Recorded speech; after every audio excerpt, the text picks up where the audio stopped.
Olá e sejam bem-vindos. Hoje vamos mergulhar num tema que está, sem dúvida, a mudar as regras do jogo na educação: a inteligência artificial. A promessa é quase de ficção científica, não é? Um tutor pessoal para cada aluno?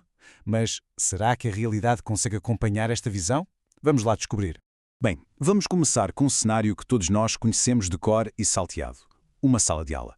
Um único professor a tentar chegar a dezenas de alunos e, claro, cada um com as suas forças, as suas dificuldades, o seu próprio ritmo. É sem dúvida um desafio monumental, um que a educação enfrenta há séculos.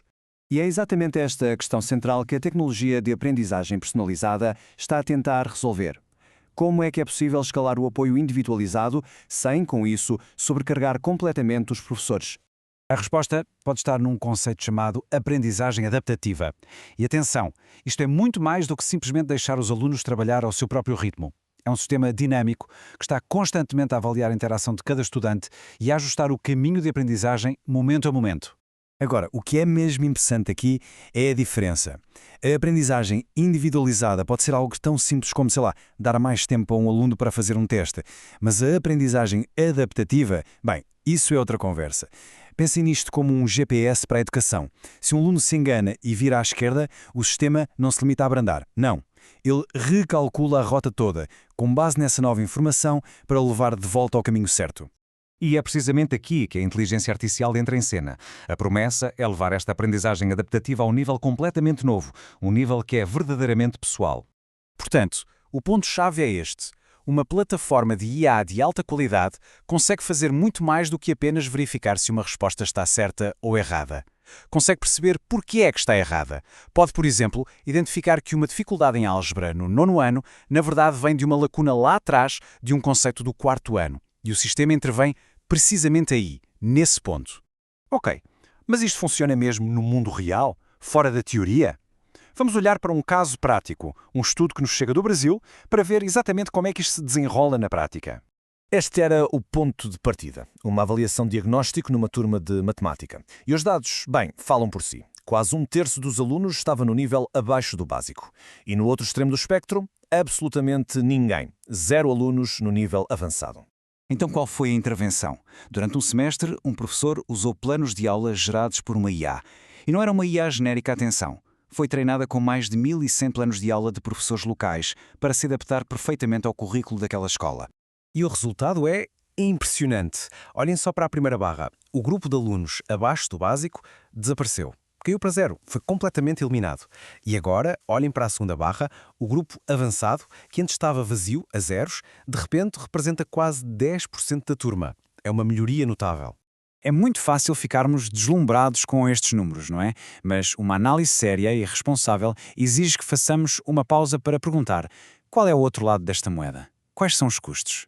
Porque, como acontece com qualquer ferramenta poderosa, a IA na educação traz consigo uma série de questões práticas e alguns dilemas éticos que, sinceramente, não podemos ignorar. Esta citação do Stephen Hawking, embora possa parecer um pouco dramática, enquadra na perfeição a seriedade desta conversa. A promessa é gigantesca, mas os riscos também não são de desprezar. Então, que riscos são estes? Primeiro, o viés algorítmico. Se os dados que alimentam a IA já tiverem preconceitos, o sistema pode acabar por amplificá-los. Depois, a privacidade. Para onde vão todos estes dados dos alunos e quem é que os protege? Há também o risco da dependência excessiva. Como é que garantimos que a tecnologia é uma ajuda e não uma muleta? E, claro, o fosso digital. Se o acesso à tecnologia não for igual para todos, não corremos o risco de aumentar ainda mais as desigualdades que já existem. E agora, atenção a este número, 10%. Parece pouco, mas é aqui que a coisa se torna preocupante. Segundo o inquérito da Unesco, esta é a percentagem de escolas e universidades que têm sequer diretrizes formais para o uso de IA. A tecnologia está a avançar a uma velocidade estonteante, mas 90% das instituições ainda não têm regras para a orientar. É um enorme vazio de governação que precisa de ser preenchido e depressa. Então, como é que se avança de forma responsável? A resposta parece ser bastante clara, mantendo os seres humanos, os educadores, no centro de todo o processo. Esta perspectiva, partilhada por professores, resume tudo na perfeição. A tecnologia tem de servir a pedagogia e não o contrário. O objetivo é amplificar as capacidades de um professor, não é torná-lo obsoleto. O caminho a seguir parece envolver uma estratégia muito deliberada, assente em 4 pilares. Primeiro, Formação de professores, não só para usar as ferramentas, mas para as avaliar criticamente. Segundo, políticas claras. As instituições precisam de regras robustas sobre dados e privacidade. Terceiro, a pedagogia tem de vir sempre primeiro. E por último, talvez o mais importante de tudo, o julgamento humano. O professor tem de ter sempre a palavra final. No fundo, a visão mais otimista e também a mais realista é esta. A IA trata das tarefas mais repetitivas, da análise de dados, da personalização em larga escala e isso liberta os professores para fazerem aquilo que só os humanos conseguem fazer: motivar, orientar, inspirar e, acima de tudo, criar uma ligação com os seus alunos. A verdade é que a tecnologia já cá está e o seu impacto só vai crescer. A grande questão que fica no ar para todos nós, como sociedade, não é se a IA vai mudar a educação, é como é que nós vamos orientar essa mudança para construir um futuro que seja mais justo e mais eficaz para todos os alunos. Fica a reflexão. Muito obrigado.